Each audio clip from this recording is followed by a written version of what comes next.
আসুন স্যার, আসুন আসুন আসুন, এখানে বসুন। হ্যাঁ, এই যে এই কোথায় যাচ্ছি রা, এখানে এসে বস, এখানে এসে বস।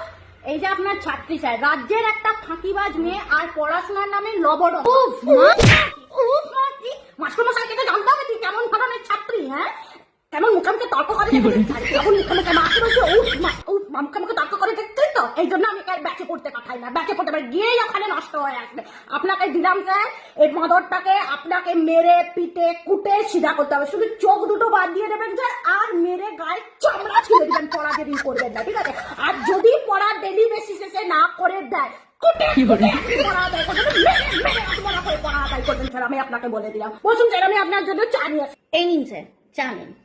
স্যার, ও স্যার শুনুন, কি মনে হচ্ছে ঘটে কিছু আছে? পরীক্ষায় পাশটা করতে পারবে তো?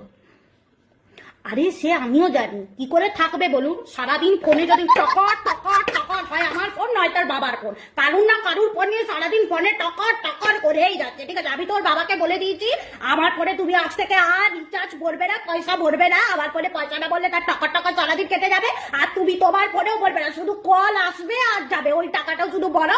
আমার ফোনে কিচ্ছু ভরবে না, তাতে যদি মেয়েটা একটু পরীক্ষাটায় পাস করে। এত অসভ্য মেয়ে স্যার, সারাদিন একটু পড়ে, আর কেন কিছু বলে না, সব বলে দাও, সব বলে দাও।